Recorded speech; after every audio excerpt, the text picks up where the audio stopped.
మహిళా ఉపాధ్యాయురాలు, సంఘ సంస్కర్త, కవయిత్రి, నాయకురాలు, గాయకురాలు, ఈ సమాజ చైతన్యం కోసం నిరంతరం పనిచేసినటువంటి సదుల తల్లి సావిత్రిబాయి పూలే యొక్క కార్యక్రమం నిర్వహించడం. ఇటు కార్యక్రమాన్ని ఉద్దేశించి కవి పండితుడు బూరూజు గిరిరాజాచార్యని మాట్లాడవలసిందిగా ఆహ్వానం పలుకుతాము.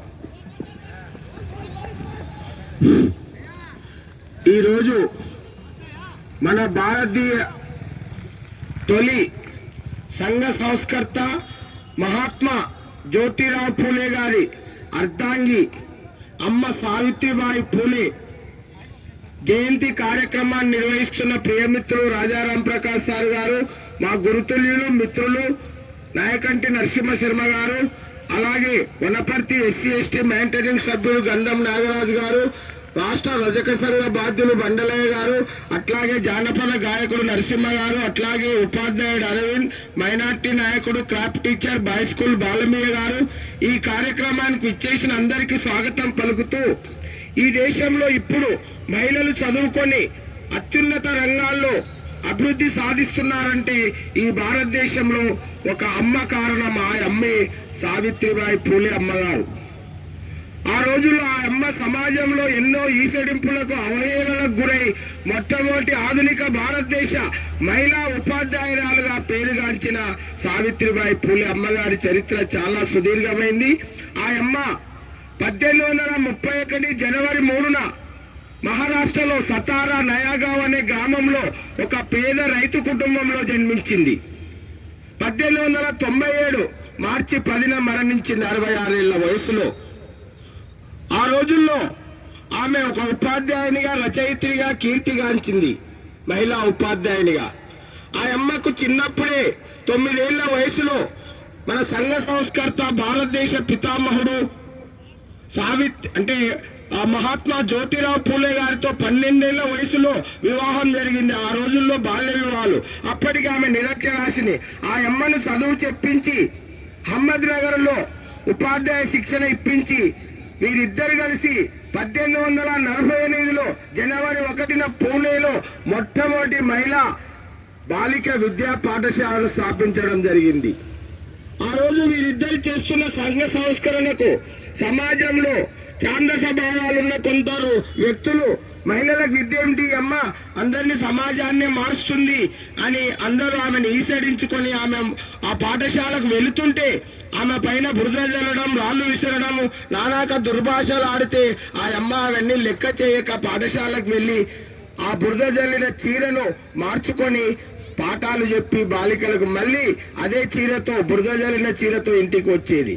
కనుక ఈ విధంగా సమాజంలో అన్ని అవహేళనలకు గురైన ఆ అమ్మ మొక్కవోని ధైర్యంతో బాలికలకు పాఠశాలలు పెట్టి విద్యను అందించింది.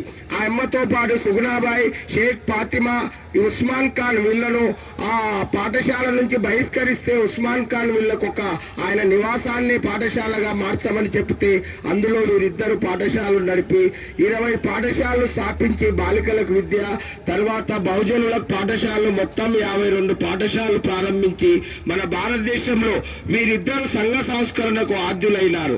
అటువంటి సావిత్రిబాయి పూలే అమ్మగారు తన భర్త స్థాపించిన సత్యశోధక్ సమాజ్లో కూడా మహిళా సేవా సంఘ సభ్యురాలుగా మహిళలకు ఆ రోజులో సతీ సహగమనం, మూఢనమ్మకాలు, అంటరానితనం సమాజంలో ఎన్నో ఇవన్నిటినీ రూపుమాపి మహిళలను తర్వాత సమాజాన్ని మార్చడానికి నడుం కట్టారు. ఆ రోజుల్లో సావిత్రిబాయి పూలే గారు తన భర్త మరణిస్తే కూడా మొట్టమొదట భర్తకు చితి పెట్టింది. ఈ రకంగా భర్తకు చితి పెట్టిన మొదటి మహిళగా కూడా ఆమెనే కీర్తిగాంచింది. అందుకే మన భారత ప్రభుత్వం ఆమె మరణించిన 100 సంవత్సరాలకు 1998-97లో ఆమె పేరున ఒక పోస్టల్ స్టాంపును కూడా విడుదల చేసింది.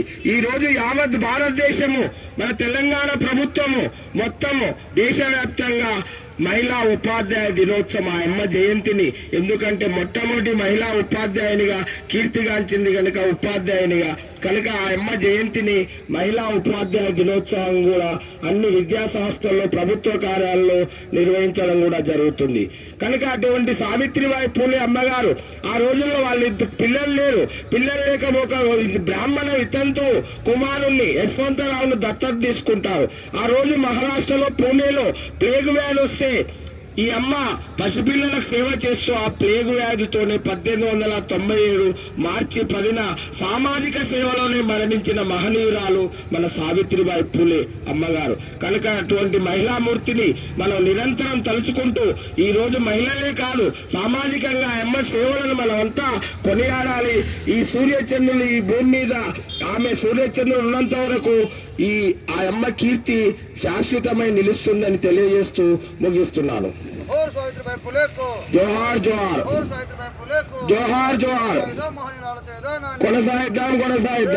జై భారత్, జై హింద్, జై భీమ్.